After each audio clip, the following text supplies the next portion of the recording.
Hey, Holy Girl. Welcome back to Holy Girl Talk, the podcast where we sit together, breathe for a minute, open our Bibles, and actually admit what's going on in our hearts. If you're new here, welcome to the sisterhood. We talk about faith the same way we talk about life, honestly, emotionally, with a little humor, and with so much grace. And if you've been rocking with me for a while, girl, you already know the vibe. This is our space, our quiet corner, our spiritual group chat, the place where you can exhale. Today's episode is a heavy one, not in a depressing way, but in a real way. The kind of episode that meets you in the middle of your questions, your pain, your exhaustion, or your God, what is happening season. Because we're talking about Job, the man whose life fell apart in ways most of us can barely imagine, yet whose faith somehow stayed intact through it all. Job's story is not cute. It's not easy. It's not the kind of testimony you post with an aesthetic Instagram graphic. It is raw, emotional, confusing, and brutally honest, which is exactly why every woman going through a hard season needs to hear it. If you've ever felt like life knocked the wind out of you, if you've ever cried yourself to sleep asking God why, if you've ever walked through a loss you did not see coming, if you've ever felt punished even while trying your best, this episode is going to sit with you, hold your hand, and remind you that you're not crazy, you're not forgotten, and you're not alone. One thing I love about Job is that he shows us what real faith looks like. Not shiny faith, not Instagram faith, not church girl perfection faith, but faith that trembles, faith that cries, faith that questions, faith that doesn't understand but still refuses to walk away from God. Job teaches us that God can handle your honesty, God can handle your confusion, God can handle your why. Faith is not the absence of pain. Faith is choosing to stay connected to God while the pain is still fresh. So today we're going to walk through Job's story the way real women walk through real suffering, slowly, honestly, and with compassion. I want you to feel safe in this episode. I want you to feel understood. I want you to feel held by God's presence the way Job eventually was. So take a deep breath, Holy Girl. Relax your shoulders, unclench your jaw. You don't have to pretend you're okay here. We're going to talk about suffering, confusion, grief, silence, friendship wounds, restoration, and most importantly, a God who never leaves, even when life breaks your heart. All right, let's get into it. Before we even talk about Job's suffering, we need to talk about who Job was before everything fell apart. Because Job's story doesn't start with pain, it starts with purpose, stability, peace, and a relationship with God that was built long before the storm arrived. Job wasn't just some random man who got caught in a tragedy. Scripture describes him as upright, generous, honorable, deeply devoted, and spiritually mature. He prayed, he lived with integrity, he protected his family, he made wise choices, and he genuinely cared about pleasing God. Job is the reminder that you can be doing everything right and still experience seasons that feel unfair, confusing, or overwhelming.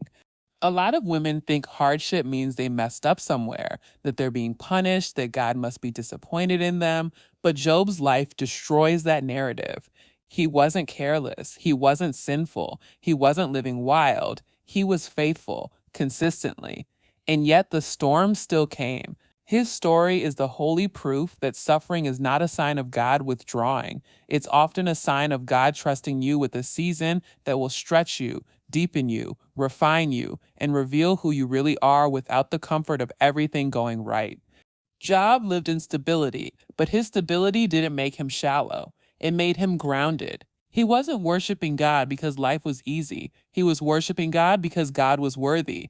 And that's important because some people only cling to God when things go wrong, but Job clung to God before anything happened. His devotion didn't start in crisis, it started in consistency. That's why his story hits so hard. He had no warning, no buildup, no red flags. One day he was thriving. The next day his entire life shifted in ways he couldn't comprehend. And holy girl, let's be real. Some of us know this feeling too well. You're going about your life, doing the best you can, showing up, loving people, praying, tithing, working hard, building your future, and then suddenly out of nowhere, life hits you with something that doesn't match your effort or your faithfulness. And the first question you ask is, what did I do wrong? But Job shows us that sometimes the storm isn't punishment, it's spiritual stretching, it's preparation. It's God trusting that your roots are deep enough to withstand what's coming. Job's character before the storm teaches us something profound. Faithfulness doesn't stop storms, but it strengthens you for them. His integrity didn't exempt him, it equipped him. His devotion didn't shield him from trials, it shaped the way he walked through them. And maybe that's where you are right now, in a season that feels heavy, confusing, or completely unearned. Maybe you're fighting the temptation to blame yourself. Maybe you're wondering why God allowed something so hard when you've been trying your best. But Job's story whispers this truth to your spirit. God saw something in Job that Job didn't see in himself: a strength, a depth, a capacity, a faith that could survive what others would crumble under. And Holy Girl, he sees the same thing in you. Before the storm comes, God already knows you have what it takes to come out of it. Wiser, deeper, stronger, and more spiritually anchored than you were before. Job's beginning isn't glamorous, it's grounded. And that grounding becomes the foundation for everything that follows. So if you're entering this episode feeling worn, confused, or wondering if you somehow caused the season you're in, let Job remind you, sometimes the hardest seasons come to the best people, not because they deserve the pain, but because they are strong enough to survive it and sacred enough for God to use it. After grounding ourselves in who Job was before everything collapsed, we step into one of the most jarring turns in all of Scripture, the moment the bottom falls out of his life. And girl, the way it happens is brutal, because there is no buildup, no warning signs, no gentle transition. One moment, Job is stable, blessed, surrounded by family, wealth, and health, and the next moment, everything shatters. Messengers come to him back to back like emotional punches he can't brace himself for, telling him his wealth is gone, his animals are gone, his servants are gone, and worst of all, his children are gone. It is a level of grief and shock that makes your chest tighten just reading about it. Job doesn't lose things over time. He loses everything in a single day. And isn't that how suffering often feels in real life? It rarely enters politely. It doesn't knock, it doesn't schedule itself, it blindsides you. One phone call changes your entire world. One message breaks your heart. One decision someone else makes affects you forever. One doctor's report shifts your future. One betrayal rearranges everything you believed. One moment you think you know where your life is heading, and the next you're staring at a reality you never prepared for. Job's story captures that moment, that how is this my life right now? Disbelief that leaves you numb, gasping for breath, or too overwhelmed to even cry yet. What makes this section of Job's story so relatable is not just the magnitude of his losses, but the speed of them.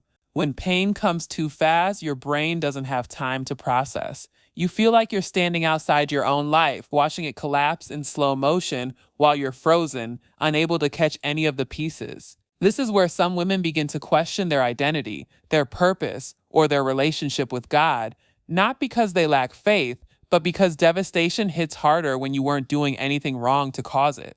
And here's the powerful part. Job reacts with raw humanity. He tears his robe, he shaves his head, he falls to the ground, he grieves, he doesn't hold it together, he doesn't pretend to be fine, he doesn't quote scripture over his pain to hide it, he doesn't fake strength. Job lets the weight of reality crush him because suffering that deep deserves an honest response. And Holy Girl, that's permission for every woman listening. You don't have to be strong all the time. You don't have to smile through trauma. You don't have to hold yourself together for everyone else. You can fall apart in God's presence and still be faithful.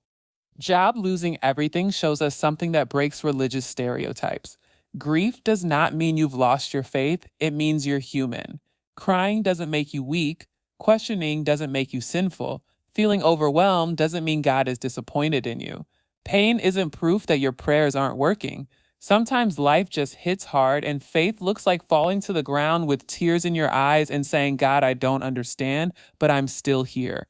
This is the part of Job's story that sits with every woman who's ever held her chest because the hurt was too heavy to speak. Every woman who's ever lost something she thought she couldn't live without. Every woman who's ever stood in the rubble of a life she built and thought, I never imagined this for myself. Job reminds us that God sees your collapse. He sees your shaking hands. He sees the tears you hold in while you're trying to function. He sees the hours you lay awake wondering if things will ever make sense again. Job's suffering didn't come because he failed. It came because life can be cruel, unpredictable, and deeply confusing. And the fact that he fell to the ground shows us that even the strongest believers crumble sometimes. But crumbling is not the end. Sometimes it's the beginning of honesty, the beginning of rebuilding, the beginning of seeing God in a way you never have before. As we move deeper into Job's story, something profoundly human begins to unfold. He doesn't try to be the strong, unbothered, spiritually perfect believer. Job does something far more courageous. He's honest. Brutally, beautifully, painfully honest with God. He cries, he questions, he mourns, he asks why. He admits he doesn't understand. He lets his emotions spill out without polishing them or packaging them to sound holy. And girl, this is where Job's story starts speaking directly to the parts of us we keep quiet. Because we live in a world and sometimes a church culture that teaches women to hide their hurt, we've been conditioned to smile through heartbreak, to perform strength, to avoid questions that might make us look less faithful. Some of us were taught that real faith means pretending everything is fine, even when your heart is splitting in two. But Job's story breaks all of that. He teaches us that real faith is not pretending, it's bringing your truth to God without apology. Job doesn't curse God, but he also doesn't hide from him. He sits in the ashes of his life and talks to God from the most fragile place in his soul. And God never rebukes him for it. God never says, "Stop crying, you should be stronger than this." God doesn't call him dramatic. God doesn't shame him for being emotional. If anything, God honors Job's transparency because honesty creates intimacy, and intimacy is the birthplace of real faith. Holy girl, hear this. God is not intimidated by your sadness. He is not offended by your questions. He is not disappointed in your confusion. Asking why God does not disqualify you from your calling. Crying in prayer doesn't make you spiritually weak. Feeling overwhelmed doesn't mean God has abandoned you. The fact that you bring your rawness to God at all is proof of your faith, not a failure of it. Job's honesty shows us that you can love God deeply and still feel devastated. You can worship and still wonder. You can believe and still have days when nothing makes sense. You can trust God and still say, "This hurts more than I can bear." Faith isn't the absence of emotion, it's the decision to anchor your emotions in God instead of walking away from Him. And here's the part that touches every woman who's been holding everything in. Sometimes spiritual maturity isn't about silencing your feelings, it's about surrendering them.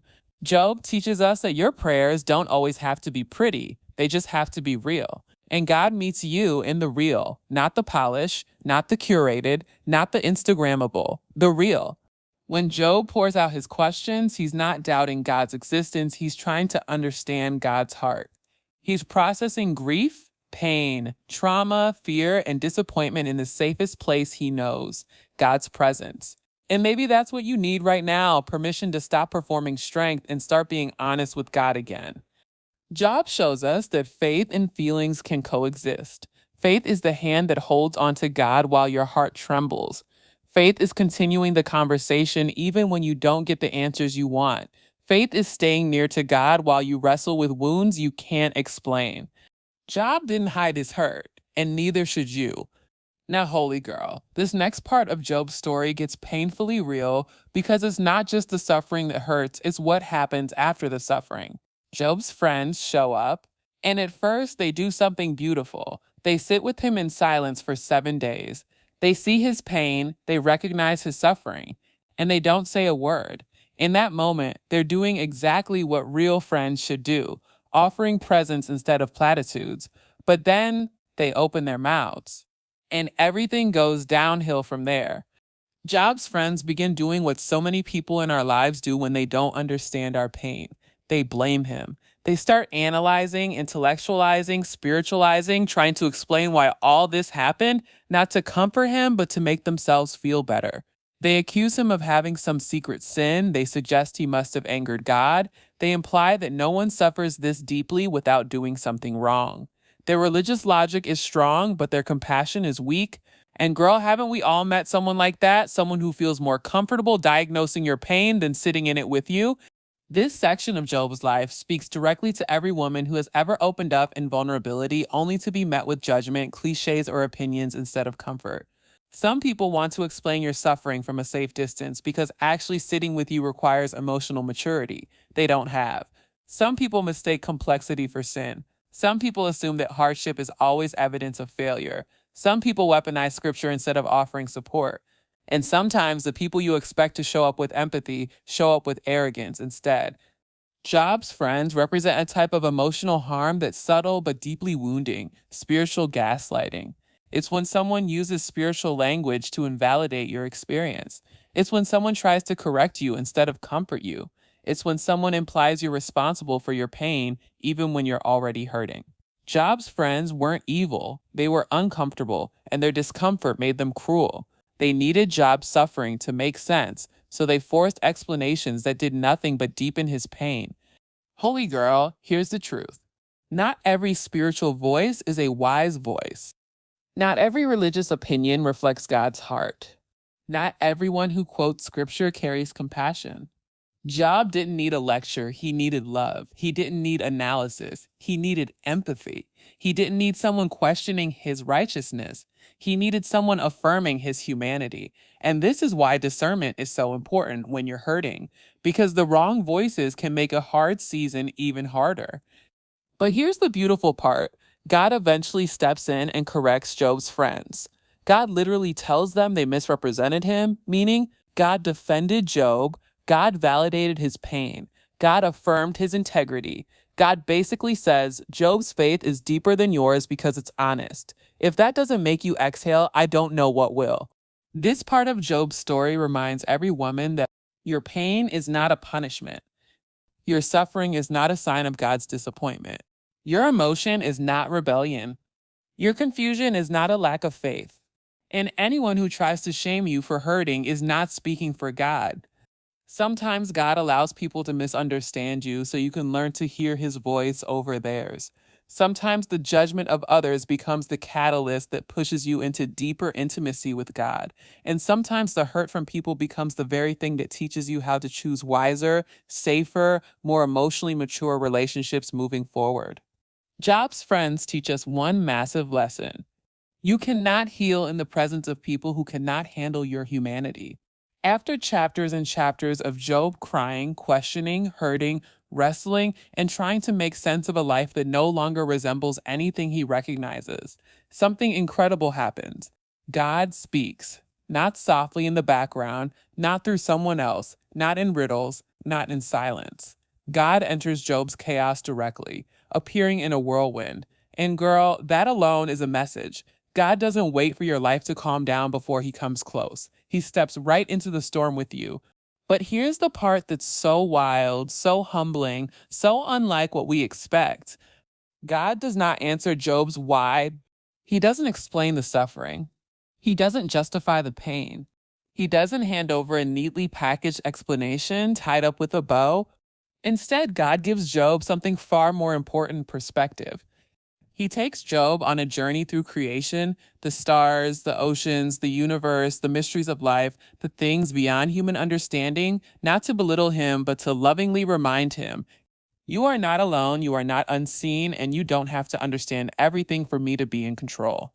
And holy girl, that is a word for every woman walking through something that makes no sense, because sometimes God doesn't give us answers, not because he doesn't care, but because his explanation would be too complex for our human hearts to carry. Sometimes the comfort is not in the reason, it's in the reassurance that God is still God even when your world is falling apart.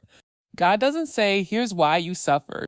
He says, look at me, look at who I am, look at my power, look at my wisdom, look at my sovereignty. If I can hold the universe together, I can hold you. Job had spent so much time staring at his pain that he forgot to look at his provider. And that happens to us too. We become obsessed with figuring out the why. Why did they leave? Why did I lose that job? Why did this relationship fail? Why did my health shift? Why didn't the dream happen yet?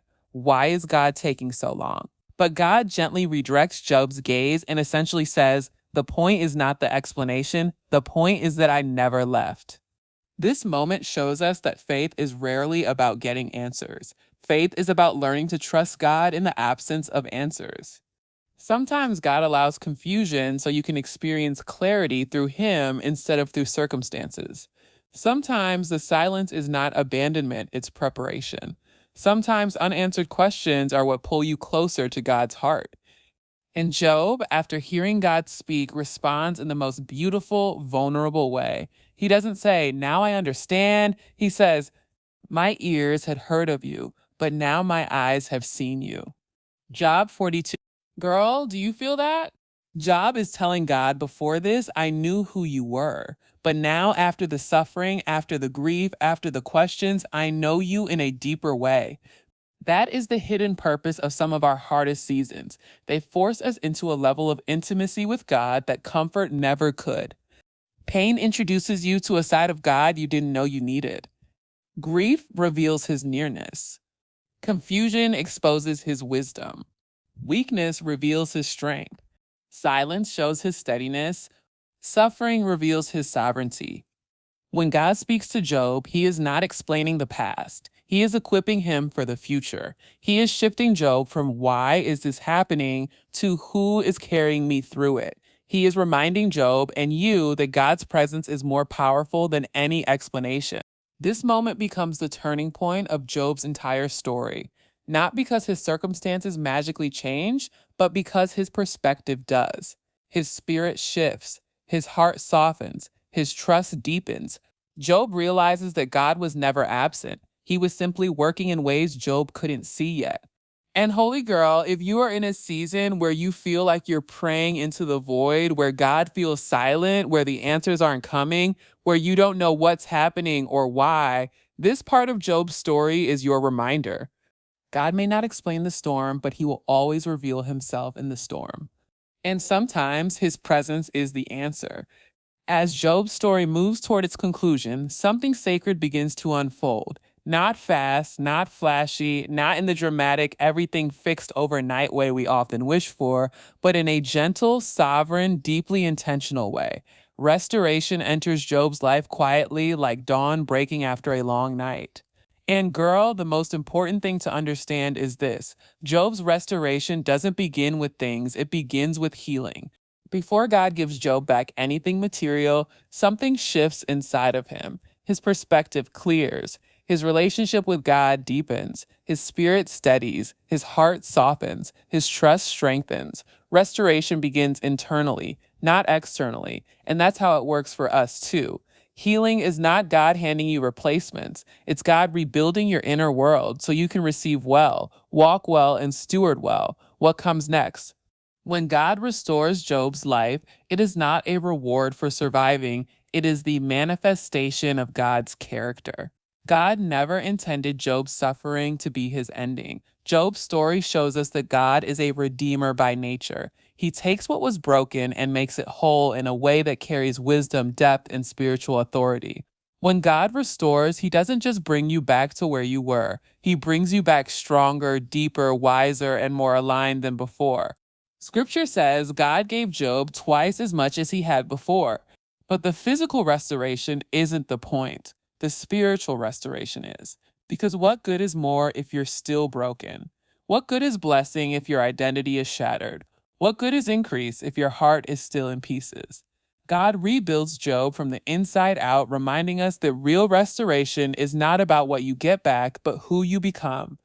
Some of the most powerful restoration moments in Job's story are subtle. It's the moment he can breathe again, the moment his relationship with God feels intimate instead of distant, the moment his grief begins to lift, the moment he can pray for his friends despite their hurtful words, the moment he realizes his suffering didn't destroy him, it transformed him. That's restoration.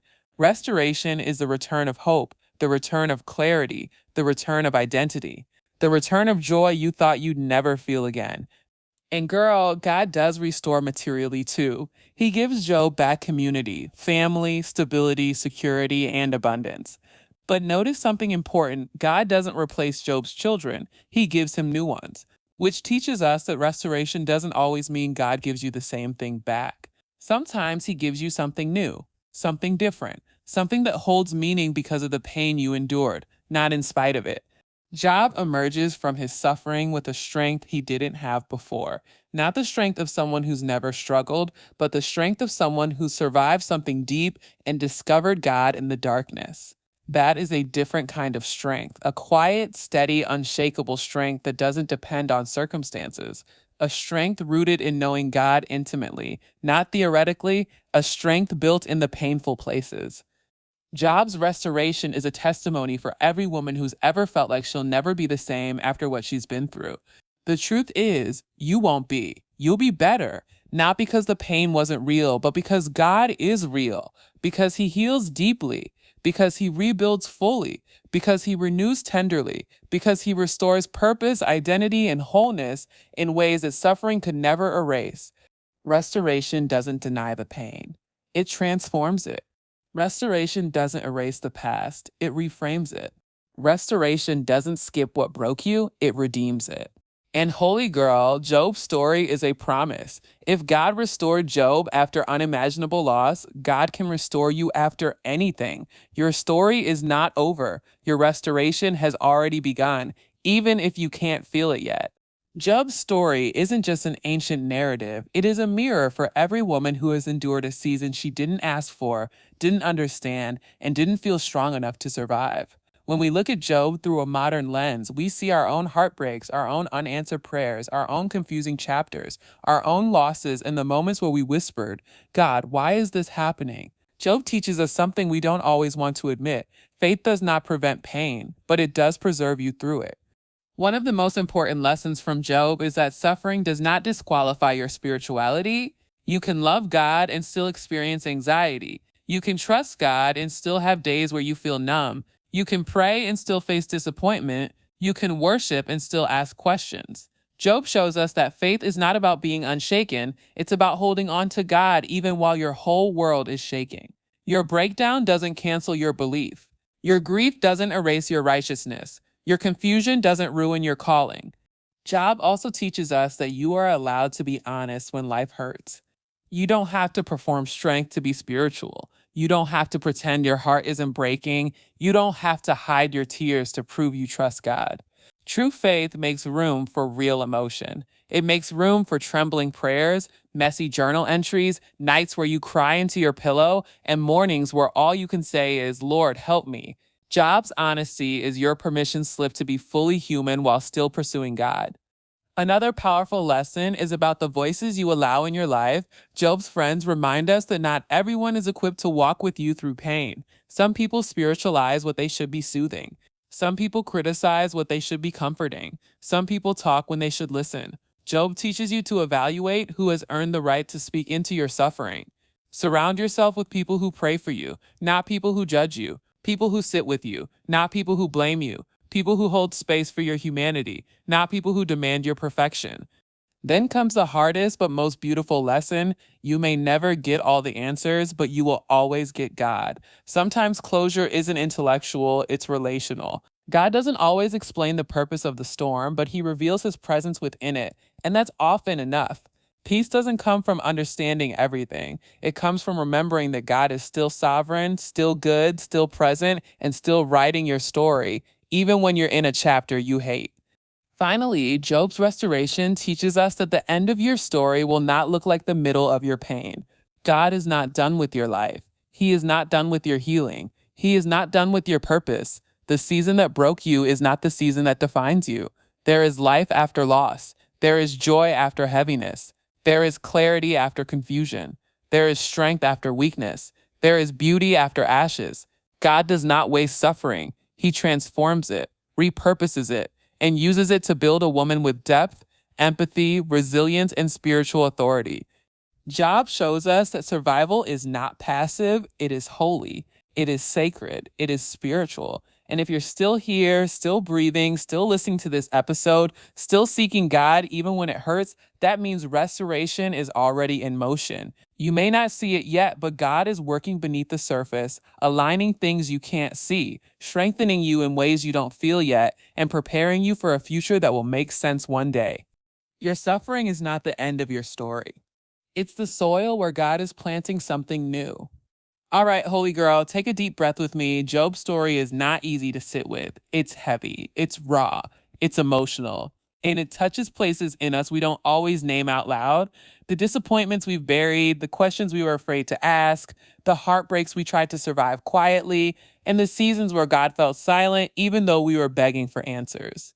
So if you're leaving this episode feeling tender, that's okay. That's holy. That means God touched something real in you today. What I want you to remember more than anything is this: your suffering is not a sign that God has abandoned you. Job's story shows us that God is nearest in the storm, clearest in the silence, and strongest in the places where you feel the weakest. You are not being punished. You are not forgotten. You are not overlooked. God is working in ways your eyes cannot see yet, and He's holding pieces of your story that will make sense when the time is right. And listen, if this episode met you in a deeply personal way, if it gave you language for feelings you couldn't articulate, if it made you feel less alone in your confusion or grief, I want you to take a moment today and share this episode with someone who might be hurting too. Your share might be the exact comfort another woman has been praying for. And make sure you're following the podcast so you never miss an episode, especially if you're walking through something heavy right now. We're building a little sisterhood here, and I want you in the room every week. If you ever need prayer, if you want to share a testimony, or if there's a topic that's been sitting on your heart, you can always reach out to me at holygirltalkpodcast@gmail.com. I read your messages, I pray over them, and I carry you in love. Girl, keep going. Keep holding on to God with whatever strength you have left. Keep showing up, even if you show up with shaking hands. Keep believing that restoration is coming, because it is. God sees every tear, He feels every ache, and He promises that none of it, not a single moment, will go to waste. I love you deeply, holy girl, and I'll see you in the next episode.